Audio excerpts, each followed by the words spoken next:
I'm going to talk as a historian today, and I'm going to explain to summarize the history of the Palestinian conflict.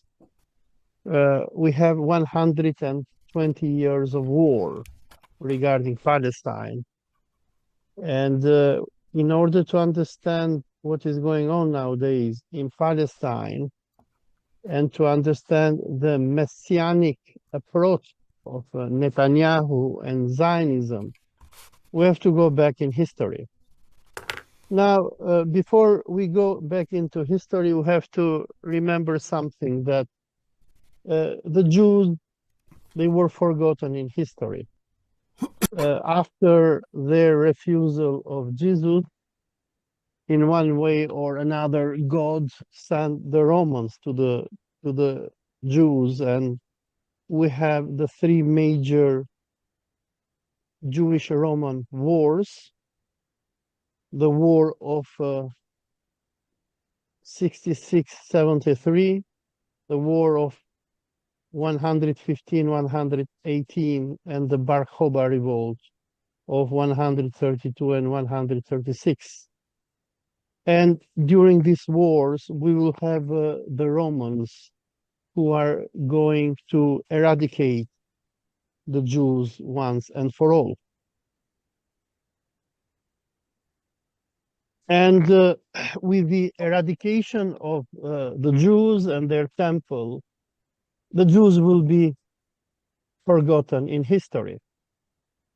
And we do not exactly know what happened to the Jews after the Romans, especially under Emperor Hadrian, they are going to even erase any memory of the Jewish religion. Then suddenly, for those of you who have read the Rihla of Ibn Fadlan, we see the appearance of the Jews in the areas of what we know nowadays as Ukraine, where we will have the Khazar Khaganate. But for those of you who study the history of Russia, we know that Prince Sviatoslav and later Vladimir, they are going to invade Khazaria. And those Turkic Slavic Jews of the areas of southern Russia, Novorussia, and what we know nowadays as Ukraine, they are going to live under the rule of the Roman Orthodox Christians, which in this time, in this day and age, they were the Russians, the Slavs. After Islam will capture Constantinople in 1453, the capital of Eastern Roman Christianity is going to move from Constantinople, which is going to become Istanbul, into Moscow. But then we will have a number of changes which are going to happen in Russia, and particularly during the era of Tsar Alexander II. He's going to give to Jews freedoms that they did not enjoy for the past 1,000 years. And then these Jews who will, in a way, be liberated from Russia, they will start fleeing towards Western Europe, Germany, Switzerland.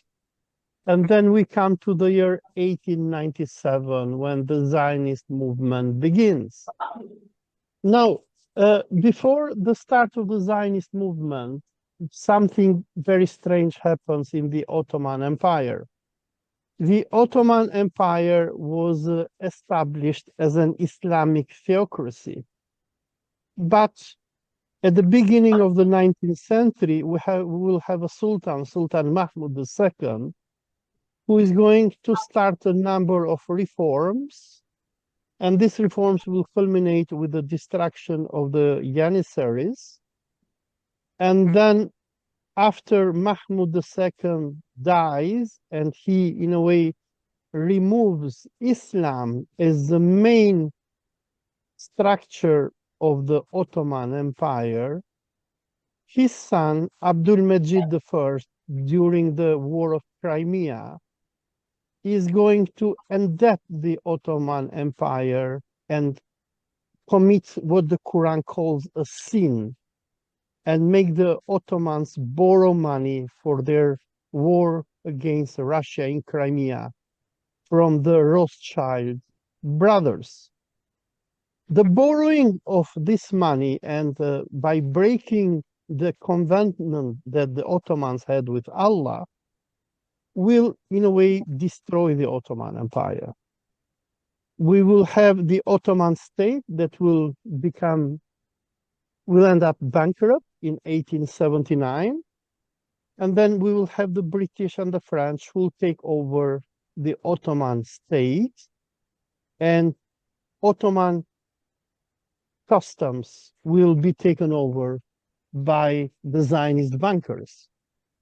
Every citizen of the Ottoman Empire, be them Greeks, Armenians, Turks, Arabs, everyone had to work and pay the interest, the usury that Sultan Abdul Majid put the Ottomans into.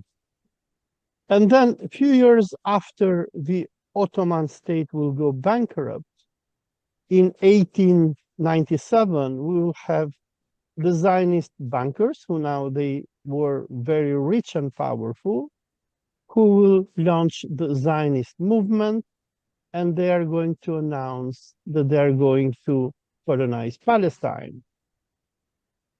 The last real and powerful Sultan of the Ottoman Empire, who was Abdul Hamid II, who wanted to return the Ottomans to Islam, will be ousted from office in 1908 and 1909 by a group of Ottoman intellectuals and officials known as Jean Turks. The Jean Turk movement will be sponsored by Zionist bankers. They will have a great interest to oust Abdul Hamid, with the hope that these new Turks, they were not Turks actually, ethnically they were not Turks, but that these young Turk officials who will come to power, they will change the situation of the Ottoman state. And after the young Turks will come to power in 1909, 5 years later, we'll have the start of World War I. Now, the World War I is a major development in the history of Islam, because by the end of this war, the institution of the caliphate, which Sunni Muslims had created from the time of the first caliph Abu Bakr, will finally come to an end. The Ottoman Empire is going to be invaded by the British, the French, the Greeks, the Italians, etc. And the institution of the Ottoman Caliph will come to an end. The British are going to capture Jerusalem on December 9, 1917. This will come few days after the British government is going to issue the Balfour Declaration. And with the issuing of the Balfour Declaration, we will have the emergence of a new global order. By the end of World War I, we'll have the end of the last three remaining theocratic empires of Europe. The Russian Tsardom will be destroyed by the Bolsheviks, who they happen, most of the Bolsheviks, to be Jews. The Ottoman Empire will be dissolved, and we will have the establishment of the Turkish Republic under Atatürk, who in 1924 is going to officially kill the institution of the Sunni Caliphate. And we'll have the Austro-Hungarian Empire, who was representing Catholic Christianity, that will come to an end. So by the end of World War I, we'll have the emergence of a new world order where Islam, Orthodoxy, and Catholicism will officially become dead. There will be no more religious theocracies in Europe. We will have an attempt by Sharif Hussein, the king of Hijaz, the person who will join the British with Lawrence of Arabia during World War I against the Turks, with the hope that the British will help him to create an Arab caliphate. But when Sharif Hussein is going to see that the British didn't keep their promise, and he will declare himself the next caliph of Islam in March 1924. So there is a lapsus in the presentation. It's 2024, should be 1924.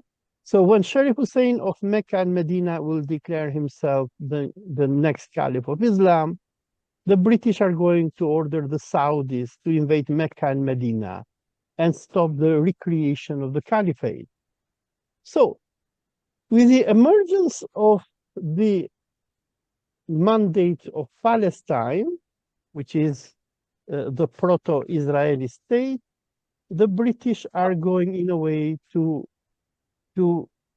erase a ghost from the dead, because until now there was no Jewish state. But with the rise of this Zionist Jewish entity, we'll have the three traditional religions of Europe, Orthodoxy, Islam, and Catholicism, be officially dead. Christianity, Catholic Christianity, Orthodoxy, and Islam, they will be severely decimated across the ex-Ottoman, Russian, and Austro-Hungarian space. Now, with the creation of the Jewish colony in the Mandate of Palestine, we will have the Arabs who are going to revolt, who are going to see that the benevolent British who promised to them to create an Arab caliphate, actually they had cheated them, but actually they were working for the Zionists. And they will revolt, but without any proper result. They will be violently crushed by the British and the Zionists. Now, Europeans historically, they have hated the Jews for different reasons. One of the reasons were because they were, in a way, economically enslaving the peasants of Europe. So we can see this in Russia, we can see this in Britain, we can see this across Europe. And in a way, the emergence of Nazi Germany and the revenge that Hitler would like to make against international Jewry for what he accused them for the destruction of the German state will at first start as a kind of cooperation between the Zionists and the Nazis. We have the Havara Agreement, where Nazi authorities in Germany, they will officially collaborate with the Zionists by helping them to get rid of as many Jews as possible and to send them to Palestine. Now, during World War II, we'll have fascist Italy and Nazi Germany who will try to undo what happened during World War I.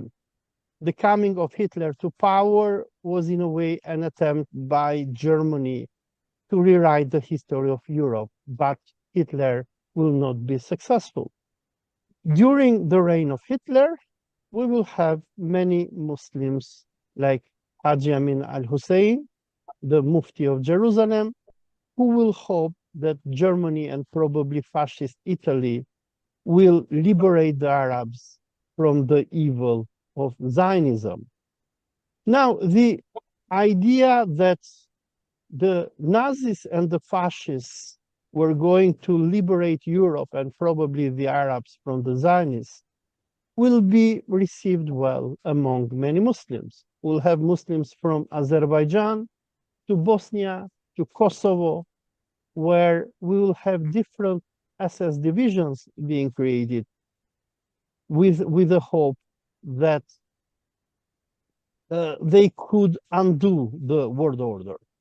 Nevertheless, the Germans and the Italians are going to lose the war, and as soon as the war was lost, we will have the creation of the State of Israel in 1948. Now, from the moment when the State of Israel was established to this very day, the Arabs will witness the relentless terror of Zionism. I mean, Israel will be created as a terrorist state and will continue to be a terrorist state to this day. But the Arabs, who now they had lost their Ottoman Caliphate, and who during Second World War, Germany and Italy, they were defeated by the Anglo-Zionist American alliance, will have to suffer for the rest of their existence. I mean, since World War II to this day. We are going to see many Arab-Israeli wars, from the war of 1948 to the war of 1956 to the war of 1967 until the war of 1973, where Arabs will continuously be attacked and defeated by Israel. Now, the creation of Israel in 1948 will not be a miracle of the Jewish people, but it will be the result of an international conspiracy. The British, who gave the land of the Palestinians to the Israelis, after the war, they will force Germany, West Germany, to pay billions of dollars to build Israel. So Israel will be established on a stolen Arab land with a stolen German money. Now,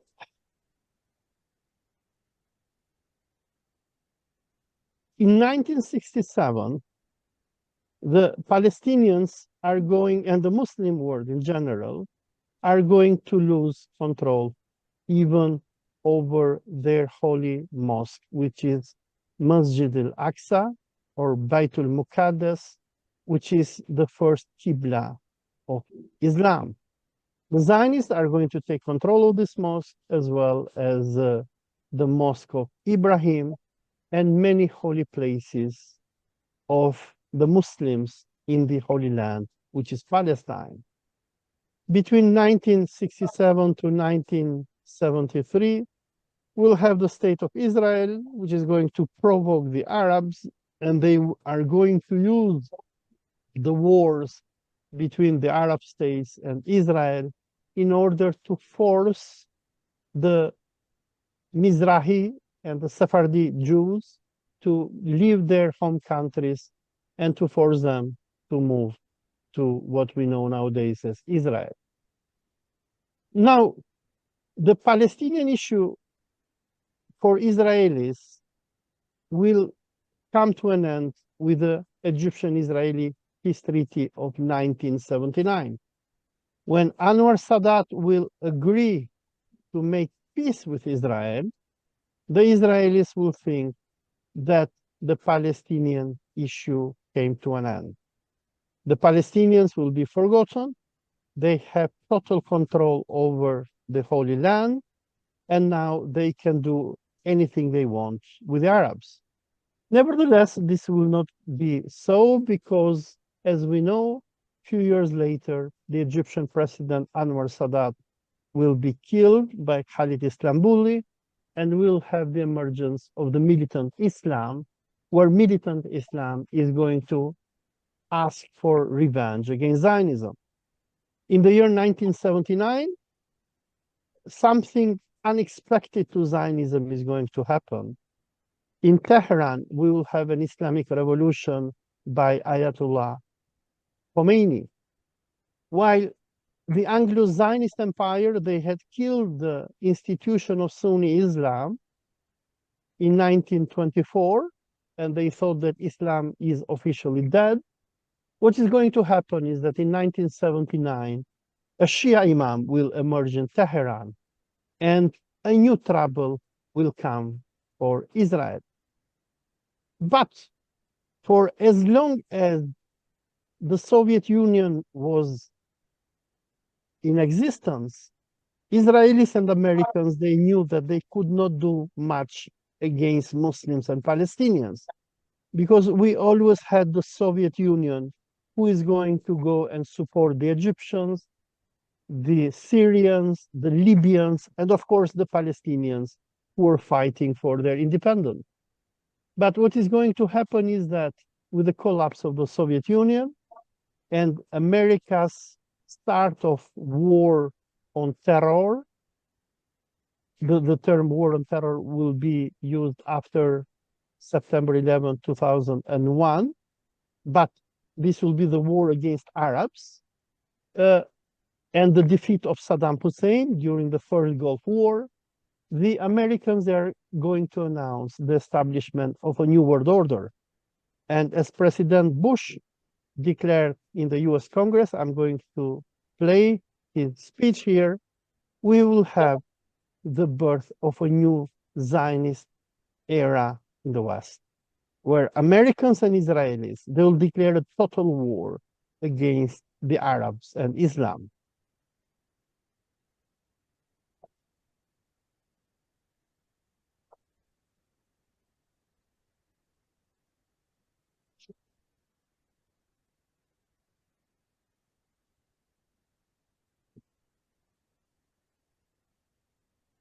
So the victory over Saddam Hussein during the first Gulf War and the announcement by George Bush the first of the establishment of a new world order will bring new problems for the Palestinians. The Oslo Accords, which President Clinton is going to push to be made between the Palestine Liberation Organization and Israel, will come to an end with the assassination of Prime Minister Yitzhak Rabin. With the killing of Rabin, the Oslo Accords will come to an end, and we'll have a new person who is going to join this apocalyptic conflict between Islam and Judaism, Benjamin Netanyahu. Netanyahu, who was active in Israeli politics since before the collapse of the Soviet Union, he singled out the main enemies of Israel and Zionism. They were the Soviet Union, the Arabs, Iranians, and all those nations who were supporting the Palestinians. Here is a speech by Benjamin Netanyahu.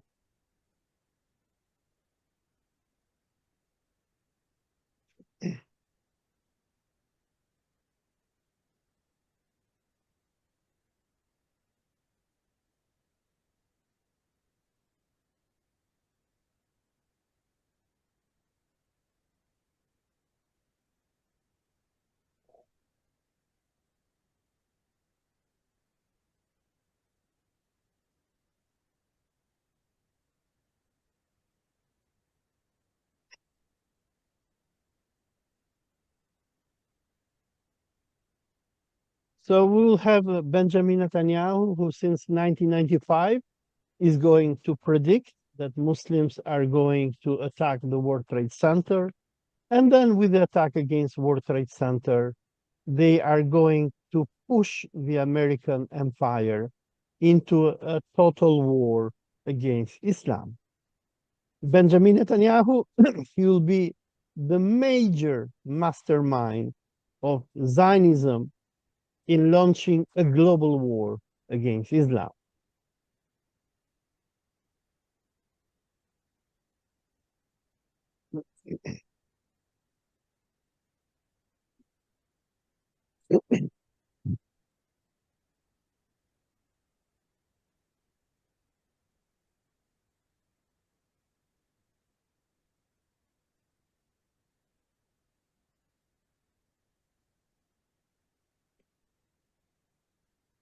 So we will have Benjamin Netanyahu who is going to take control over the Anglo-American Empire, especially after the killing of Yitzhak Rabin and the Oslo Accords, and after the September 11 terrorist attacks, who we never know who made them, but according to Netanyahu, he knew that radical Islam was going to do them since 1995. And this person who will be instrumental on killing, or at least on inciting Israeli extremists on killing Yitzhak Rabin, is going to take charge over the US policies for the next coming 2 decades. And here we have General Wesley Clark, who shows to us that after September 11, the Americans, under the supervision of their Zionist masters, they will announce their project for having a global war against Islam, for going to war against Iraq, Syria, Lebanon, Libya, Somalia, Sudan, and finally Iran.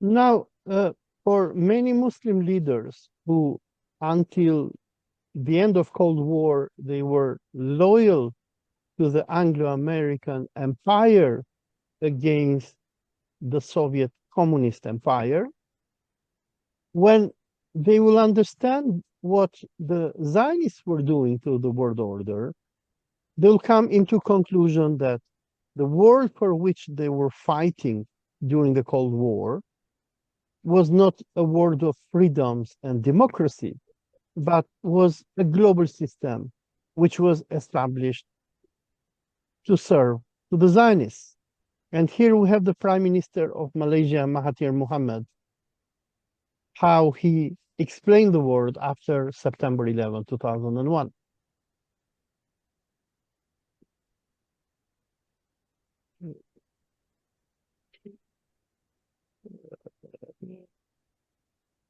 Okay, the video is not playing.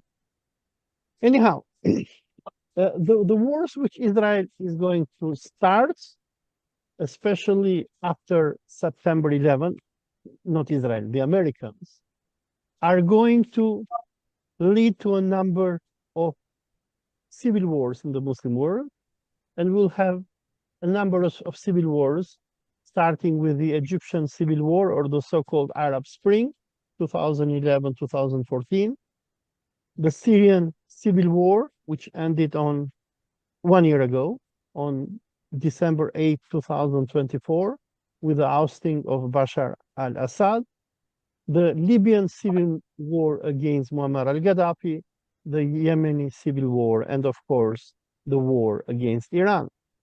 As you can see from these pictures here, is that all these Arab leaders who in one moment of their history, they stood with the Palestinians, were all one by one eliminated. And after getting rid of all the nationalist Arab leaders, for the American Zionist Empire, a new chapter started, and this was their plan to wage war against Iran. During the first Trump presidency, he tried very much to mobilize the Arabs against Iran and Palestine, and he also initiated the Abrahamic Accords. So what were the Abrahamic Accords? They were the surrender of the Arabs to Zionism. according to these accords, those Arab states which were not destroyed by the Judeo-American Empire will have to one way or another surrender their sovereignty, abandon Palestine, and open their systems and resources to the Judeo-American Empire. And apart from this, the American Judeo Empire wanted to mobilize these states in a war against Iran and its axis of resistance.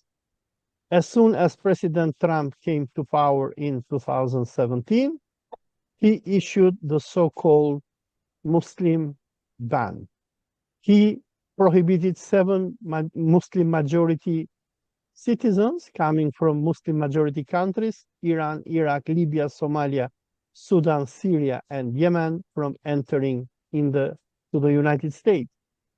Now, in order to face this Zionist victory for Islam, since 2006, Iran is going to establish the so-called axis of resistance. The axis of resistance, which was headed by Iran, the Syrian government, the Houthi movement of Yemen, the Lebanese Hezbollah, and Palestinian factions like Hamas, the Palestinian Islamic Jihad, etc., aimed to liberate Palestine from Israeli aggression. Nevertheless, the attack which Hamas is going to undertake against Israel on 7th of October 2023 will get a biblical response by Benjamin Netanyahu. Netanyahu is going to declare the Palestinians Amalek, and he's going to start a genocide which our world has not seen since during the era of the Holocaust.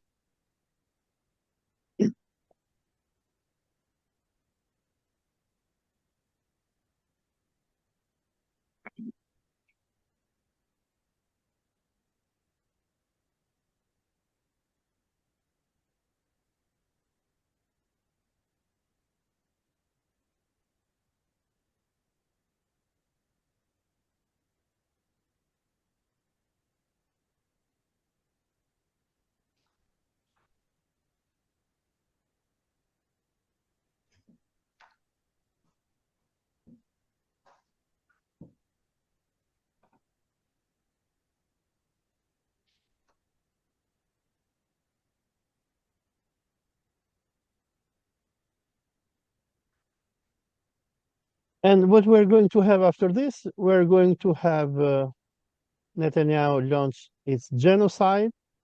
We'll have the US presidency under President Trump embrace Netanyahu's project of ethnic cleansing and turning Gaza into the Riviera of the Middle East. And apart from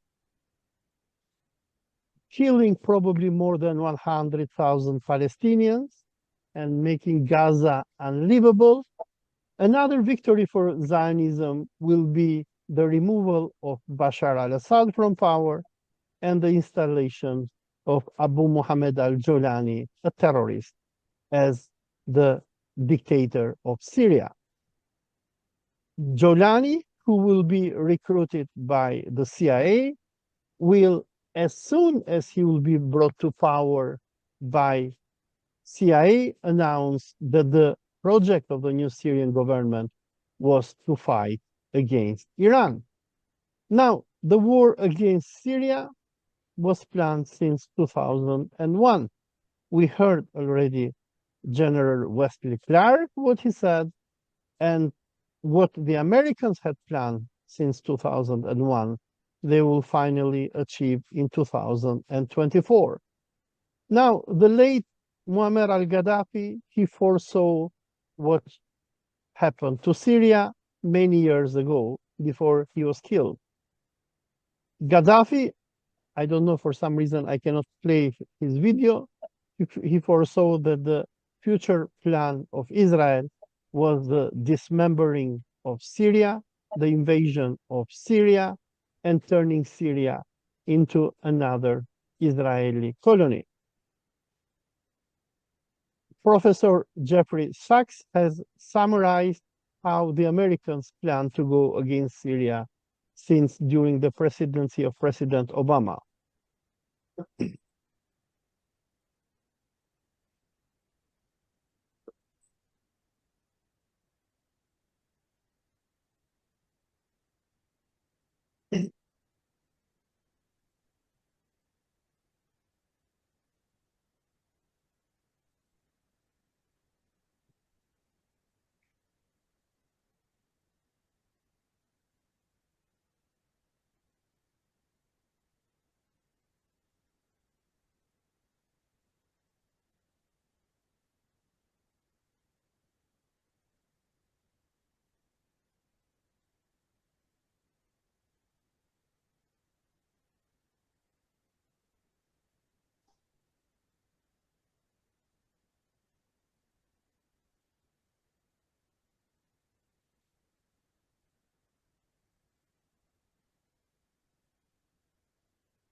Are you there, Dr. Olsi?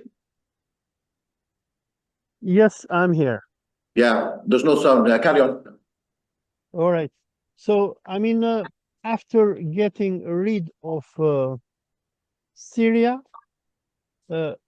having the 12 days war with Iran, the next country which Israel is planning to attack is Turkey.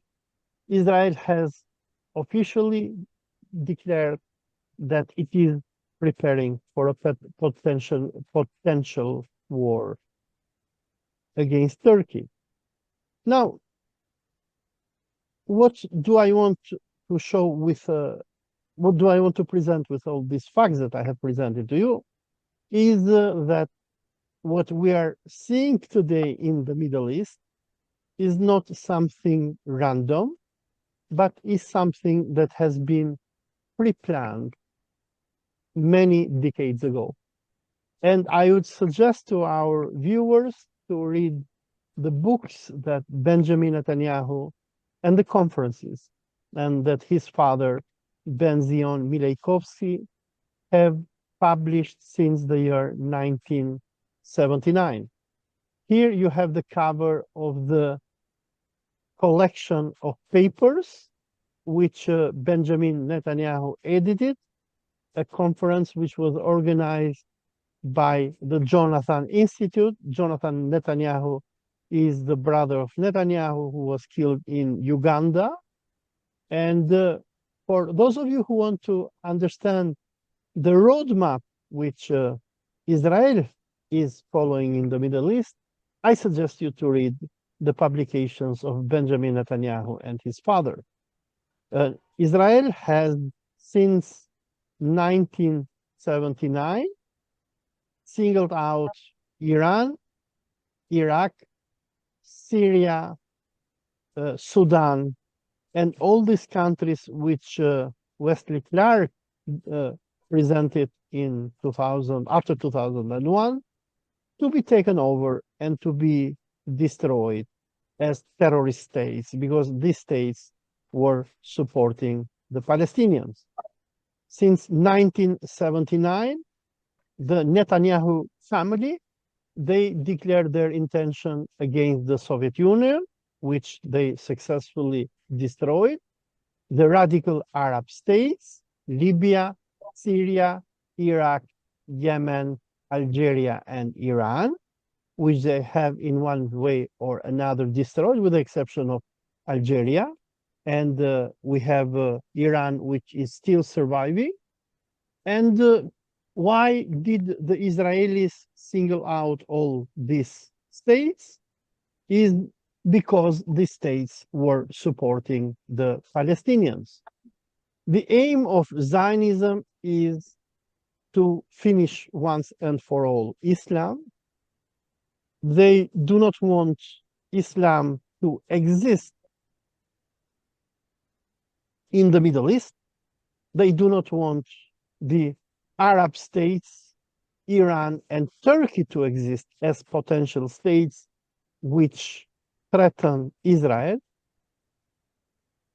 And for this reason, we have Benjamin Netanyahu since 1979, who is working and planning to create a global Armageddon against Islam. So far, he has been quite successful. So I'm closing my presentation with this conclusion by David Icke.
So what is the aim of Israel? The aim of Israel is to destroy all the neighboring Muslim majority states and one day to create what Israeli lunatics and Zionists dream, which is the greater Israel.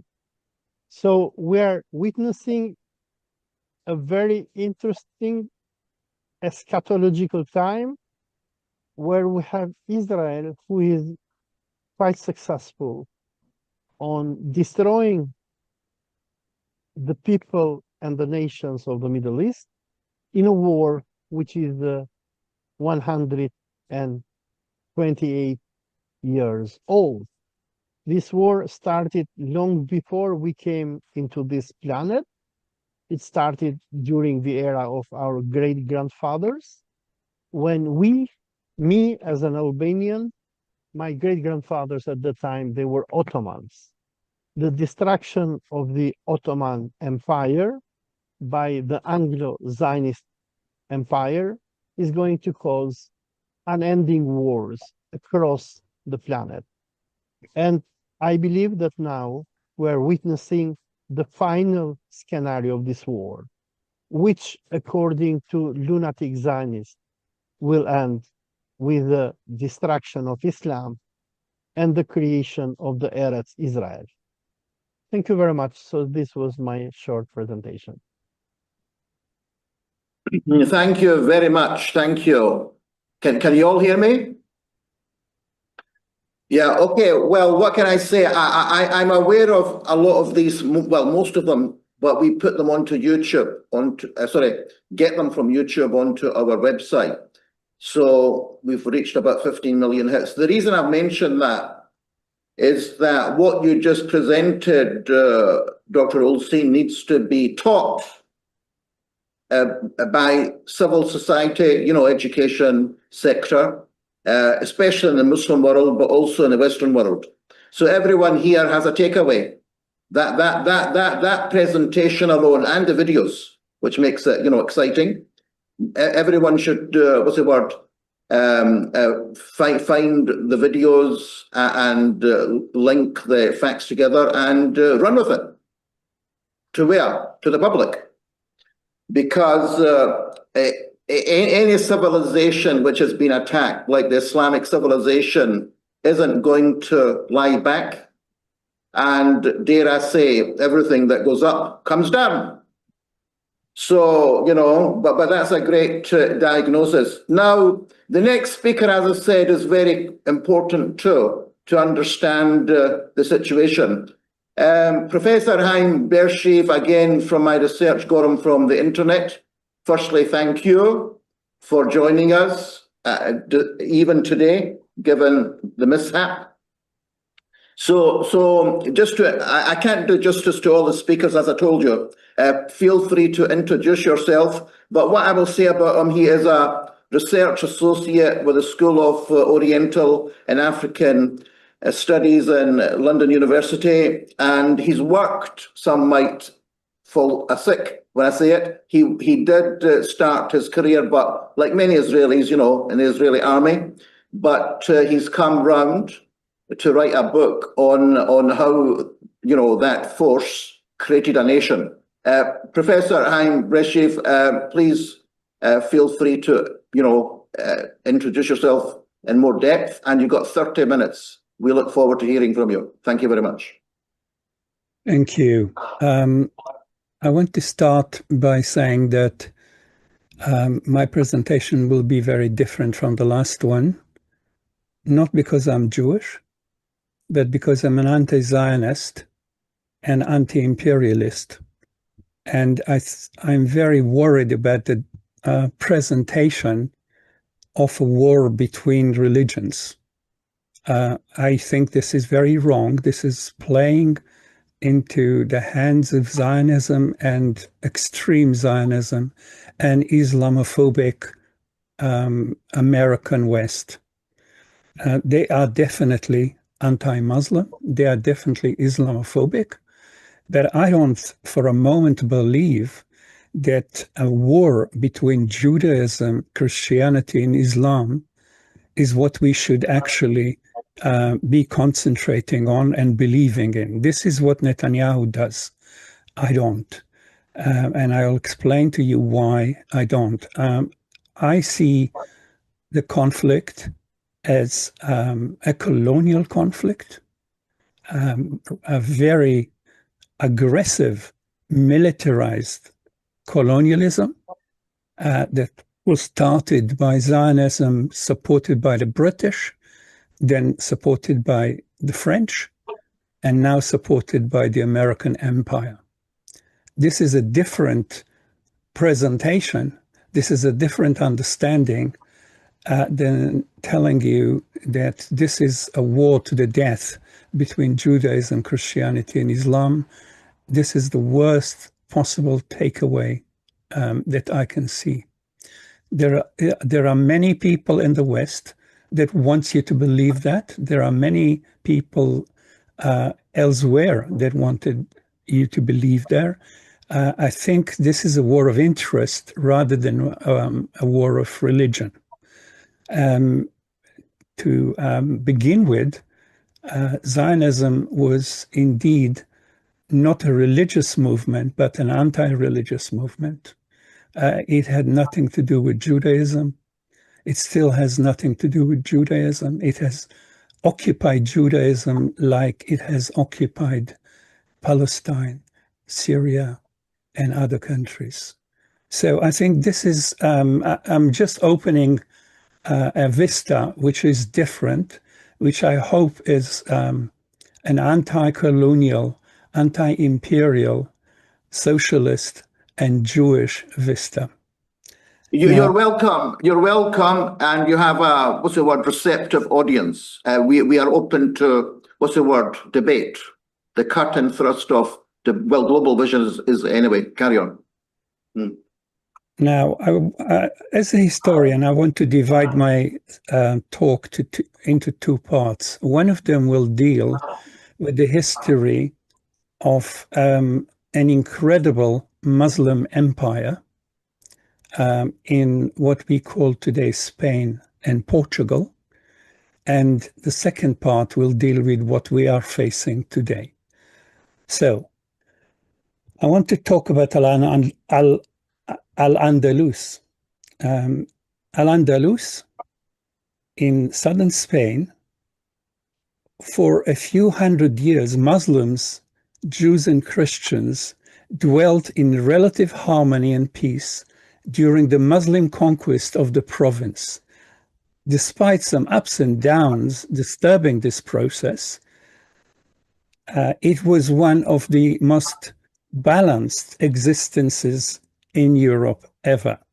The concept later used by historians for describing the period was convivencia, Spanish for coexistence, for living together. This concept is still used in Spain for describing the coexistence of various faiths in the country, a clear achievement of the left-wing administrations, which are now under pressure from fascist forces and may lose the next election. This is not to say there is no tension around this coexistence. The fascist and right-wing organizations are doing their best to incite hatred. For most of this historical period, during which the rest of Europe was typified by less than enlightened existence, Andalusia, and when I say Andalusia, I don't mean Andalusia of today, I mean Al-Andalus of the whole Iberian Peninsula, enjoyed a time of great flowering of the arts and sciences, as well as that of philosophy, literature, and poetry. This was the result of a conscious government policies and initiatives. The Muslim government, during most of this period, had positively supported this collaborative social project. To explain the enormous achievements of these study areas, one can mention, one may mention that in the great library of the Caliph of Cordoba, one of more than 70 libraries in the city of Cordoba, there were more books, many, many more, 50 times more, than in the rest of Europe put together. The books in Europe were mainly in monasteries, but the monks in many of those could not read the books in classic languages in their own libraries, the ones in Hebrew, in Arabic, in Aramaic, or even in Greek. Cordoba, and later other parts of Al-Andalus, was the location of the greatest project of translation ever attempted in the ancient world.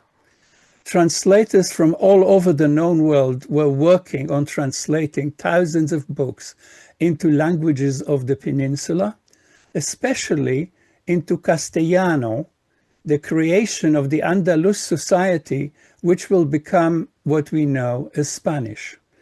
This process of collaboration, based on an understanding the three main religious communities shared some crucial characteristics, as well as iconic sacred text in common, the two younger religions have accepted their historical debt to Judaism to varying degrees, influenced by extant court ideology, and the Christian and Jewish society appreciated the great social and political benefit that Islam has offered them.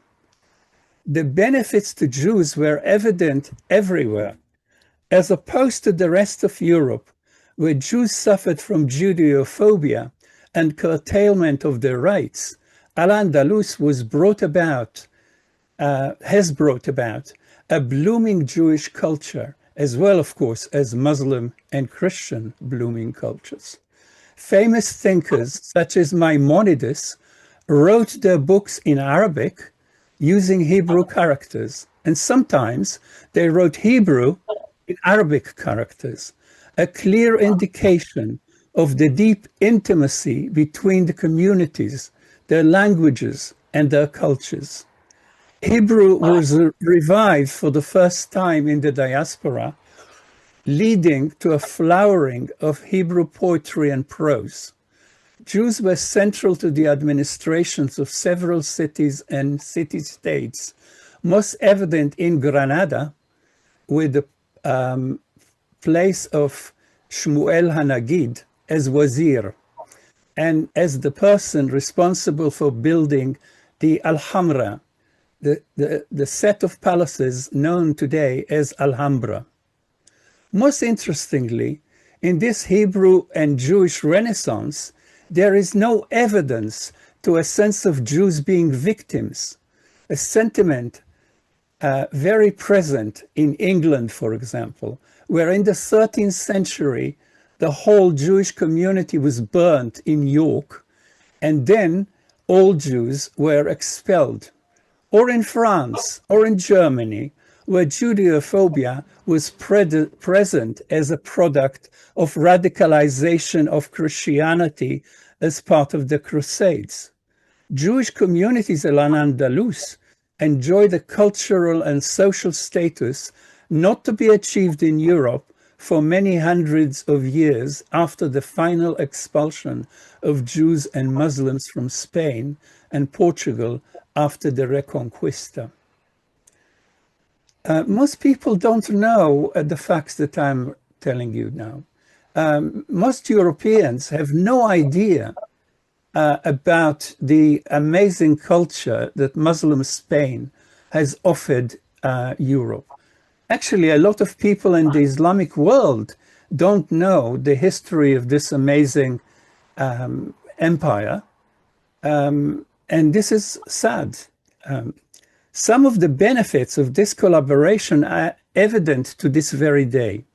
Beyond the obvious artistic flowering, which has made the cities of Andalusia centers of art and architecture without equal, the main benefits were the rediscovery and preservation of classical texts lost to Europe due to Rome and even Byzantium persecution of much of pre-Christian cultural heritage. The classical Greek literature and drama, hounded out of existence by centuries of Christian animosity, have survived in the original versions or in translation into Arabic, and were now in Al-Andalus 1,000 years ago, were translated again into Latin and various Vulgar tongues, the local European languages. This revival served, together with the classical sacred texts of Judaism and Islam, as agents of enabling the new age of enlightenment supported by the modernizing rulers of Muslim Spain.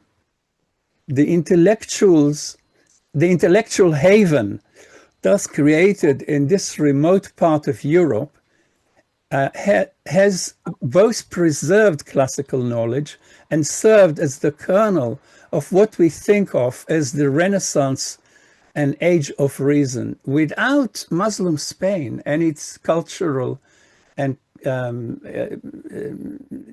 political achievements, Renaissance culture would never appear in Europe. So this is a debt we owe, the Europeans owe, and humanities owes to the Islamic state in Al-Andalus. Now, I want to say that this is not limited to Al-Andalus, that the achievements that I describe, of course, were empowered by knowledge preserved further and developed in Damascus, in Baghdad, in Cairo, in North Africa, Muslim centers of learning, and has fueled the development in Andalusia. And, you know, the first universities that we can speak of are Muslim universities in those cities that I'm talking about. So this flowering of culture and human togetherness was fueled under Islam. It was not fueled under Christianity ever in Europe or elsewhere. So this is something that most Europeans don't know, but should appreciate and recognize. Now, of course, ultimately, this would enable also the great navigators, mostly Christians, of course. He made a mistake, so I want to show that rather than you think that he intentionally did anything. It's important Can you to unmute show Eric, his movements please? because they are what We they can are. hear you. No? What's happening? What's up, Eric? Some interference. Unmute Eric. He's talking. Yeah. Hello, all new participants, house rule, please mute yourself. You're interrupting the international conference proceeding. He's gone, but if he comes back, just mute him. You have to do that, Moeen. I don't know whether he was real participant or what, but if he, what's the house view? If he requests to join, will I not let him in? I think it's a hostile takeover. That's how I understand. Yeah, I never thought about that. Yeah, it could be. But carry on.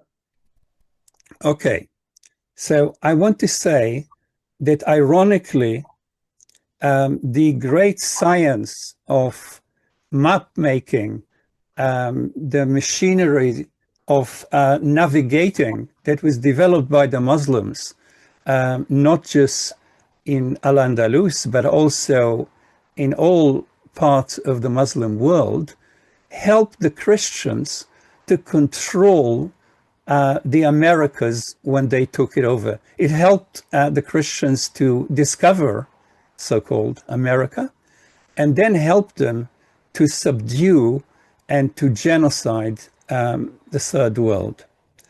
Now, the world of the time was totally transformed by this period of convivencia. It was a specific mixture of ideas, beliefs, and attitudes which has enabled the discoveries of the rest of the world. It ushered in both great achievements as well as great social and political misfortune. As the rest of Europe used the wisdom of Al-Andalus to subjugate much of the world through industrialized slavery, genocide, colonialism, and imperialism. And to end my story of Al-Andalus, I will come to my last part of this, the part of my talk. We should never allow the lesson of this period of convivencia to perish. Instead, we should use the understanding of this rich history to shape the future of life in Europe or elsewhere. Life we should be directed against the disparaging forces now rising everywhere, prepared to bring about environmental as well as political destruction, based as they are on a toxic, atavistic combination of white supremacism, racism, ultranationalism, and climate change denial. One of the most poisonous armament in the arsenal of such groups, regimes, and rulers is the promotion of racial hatred and differentiation, especially through the weaponization of religion. For example, fake anti-Semitism and the poisonous use of Islamophobia against migrants and residents. This is done most prominently through the fake concept of Judeo-Christian heritage, used to develop animosity to Islam and to the Arab world. This is successfully used to separate people from people, to separate nation from nation, to separate religion from religion, and foster bigotry and religious animosity, even beyond Judeo-Christian boundaries, such as in India and in China, where Muslims have been victimized for a long time. A number of times in the recent past, toxic political forces in Europe have managed to undermine and destroy life and existence across the continent and beyond, leading to the racist destruction of millions. It is dangerous, indeed impossible, to disregard the past iteration of such blind hatred. I believe that most believers of the three monotheistic religion are decent and moral beings, and their religious investment is a form of humanism and the investment in social justice. That many such people are being recruited such as the case in the US, France, or Israel, into supremacist, racist, and hateful campaigns runs counter to most religious texts, though not to the actual history of such groups.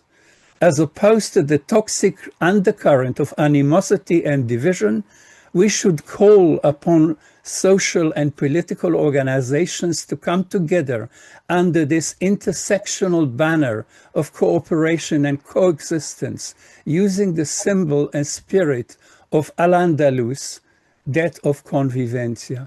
In the context of colonial conflict of Palestine, we should call upon all those who are committed to a just and durable peace to join in the struggle for a negotiated and agreed solution which will allow people of all faiths and none to coexist in a decolonized, de-Zionized, and free Palestine in peace and harmony, defeating the racist attempt by militarized Zionism to expel and genocide the indigenous population of Palestine.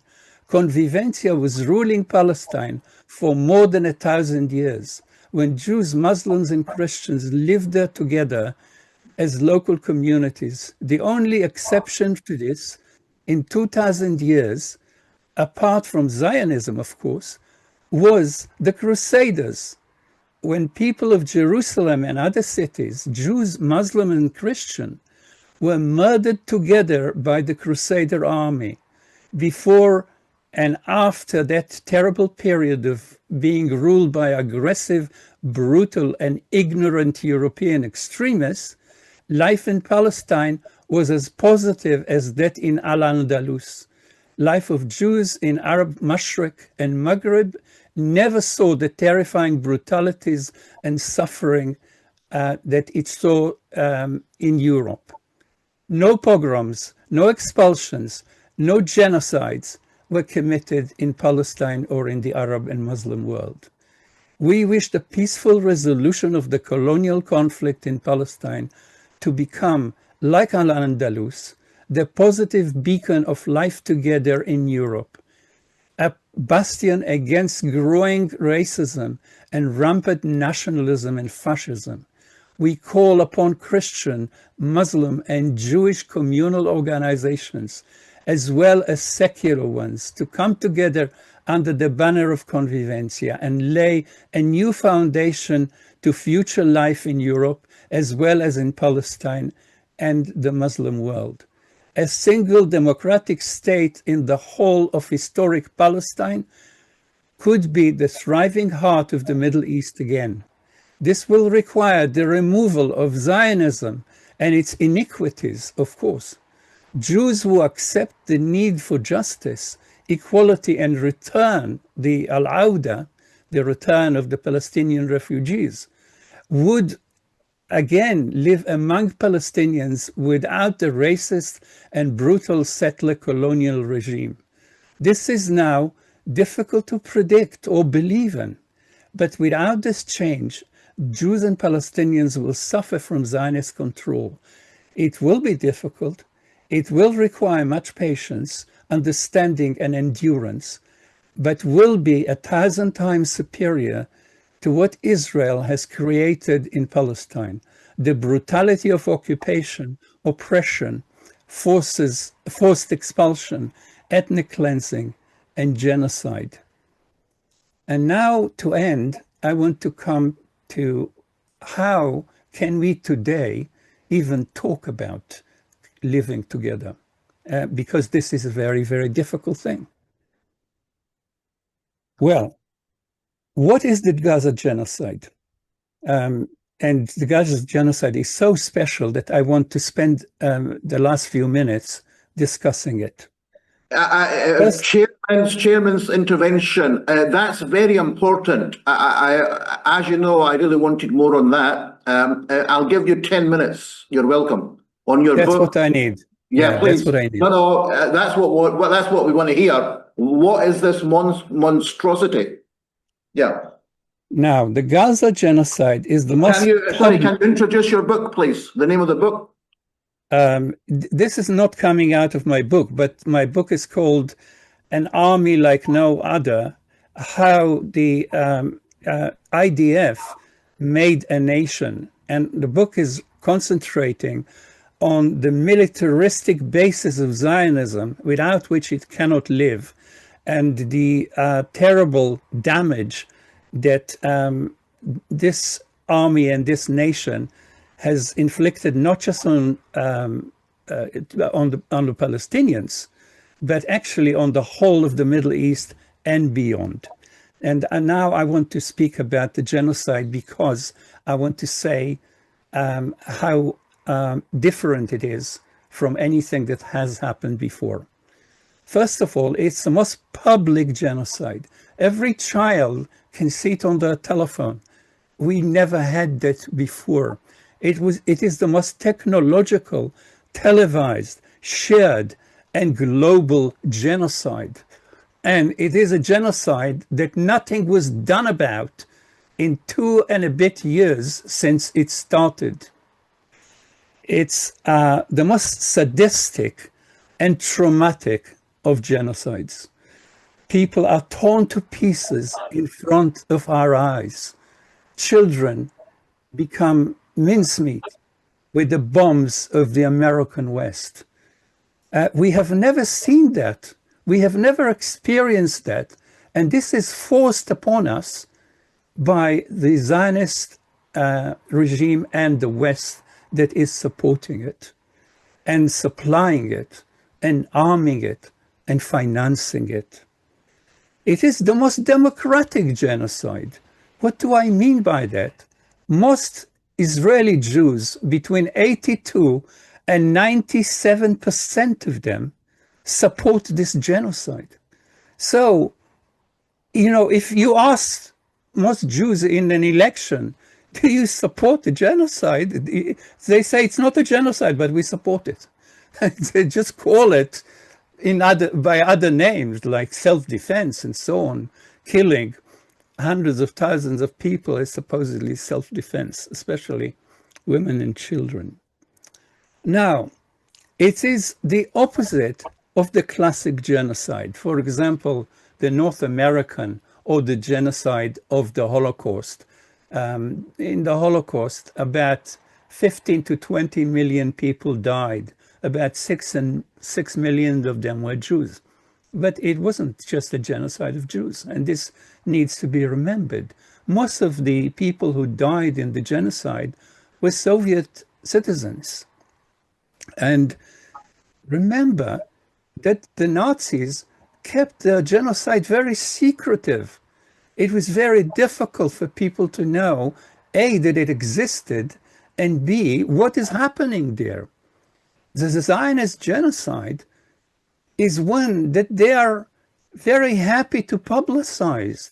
Both the state and the people who are doing it are proud of what they are doing. This has never happened in the history of the world.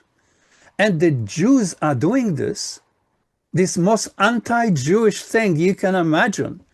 I mean, genocide is not Jewish, is not Muslim, is not Christian. The three religions actually say that they are against it. Of course, we know that Christians have committed many genocides, unfortunately. But Christianity itself is against it. Definitely Islam is against it, and definitely Judaism is against it. So it is not Jewish. It is not secret. It is done proudly, which is making it 1,000 times worse. They are doing song and dance about destroying a university on the birthday of their wife and sending the family and the rest of humanity a posting on video. So this is a very consensual genocide, not just in Israel, as I mentioned, but against European politicians, most of them, of course, Christian. But it's also not opposed by many Arab and Muslim rulers, the ones that signed the Abraham Accords, for example. So this is a very consensual genocide amongst the rulers, but the rest of humanity is totally against it, totally against it. So it's the most hated genocide that existed in history, not because it's the most numerous in terms of people killed, but because we see it, we understand it, we oppose it, we march, we write, we shout all around the world, not just against the Israelis and the Americans, but against our own rulers who are supporting it. It's also the most expensive genocide. The one before it, the genocide in Hiroshima, cost $2 billion in 1945. This has now already cost probably hundreds of billions. But the West, that doesn't have enough money for its citizens, is happy to finance it. It's also the most destructive genocide. You know, the Nazis killed a lot of people, Jews and others, but they didn't destroy everything around them. They didn't raze the cities in which they lived. But Israel and the West is destroying everything, not just in Gaza, but they've started destroying the rest of the Middle East, as the speaker before me has so carefully outlined. It is the most comprehensive genocide. Herbicide, the destruction of towns; domicide, the destruction of homes; scholasticide, the destruction of universities, schools and colleges; medicide, destruction of hospitals, of clinics, of ambulances, of doctors, of first responders; targeted destruction of facilities that enable life and culture and community.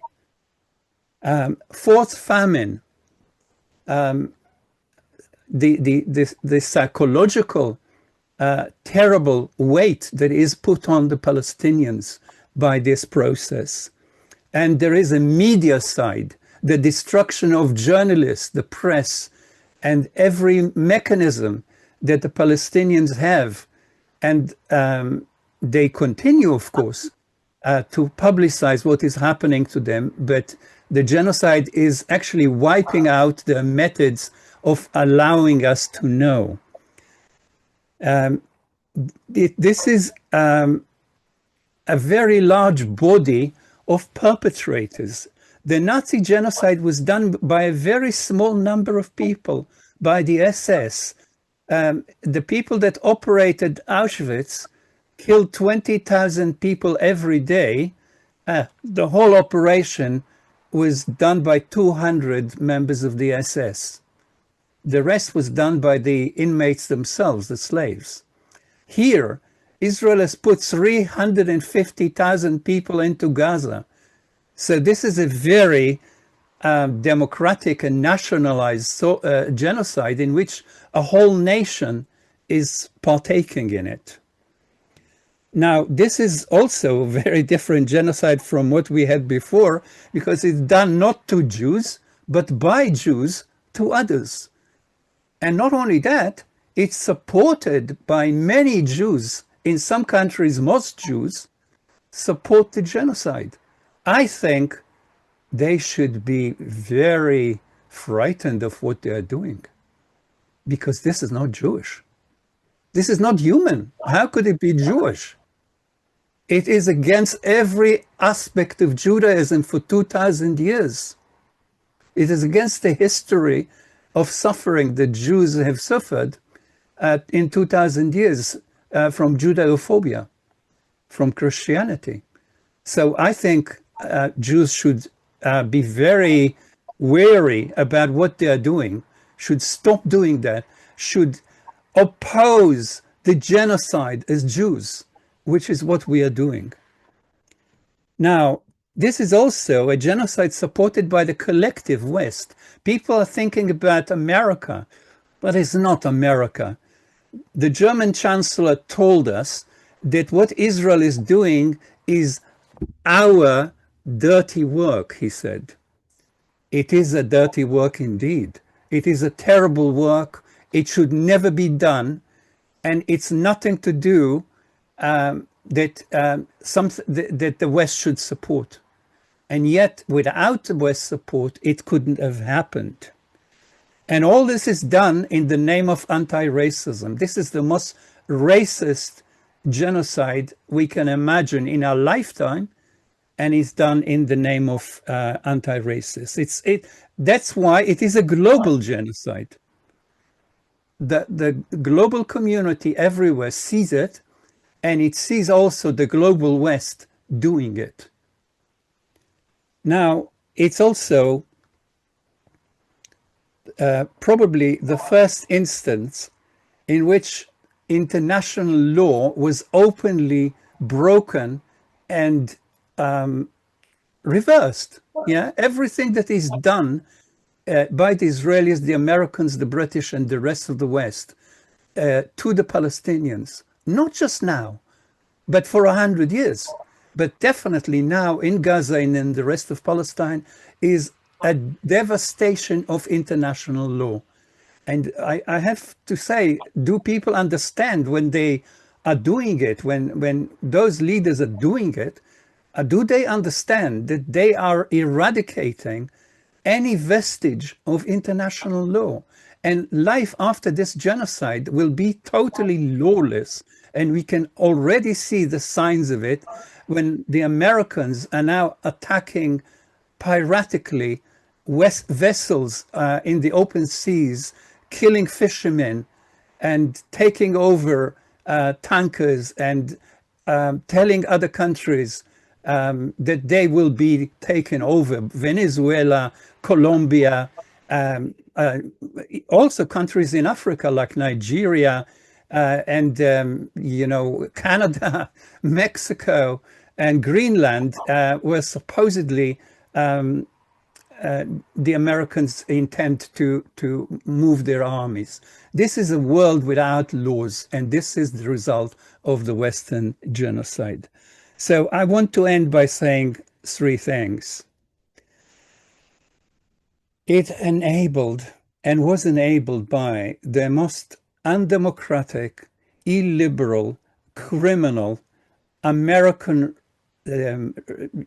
imperial regime that we have ever seen.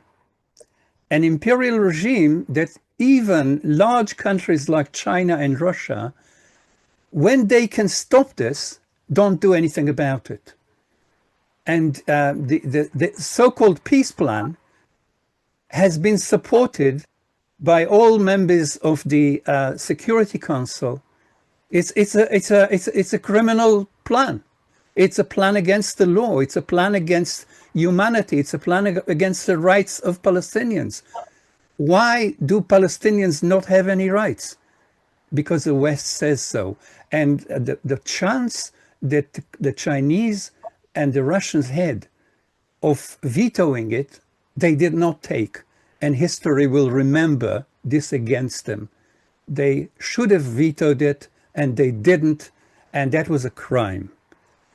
Now, I'm not talking about Israel. Israel is not part of the human race anymore.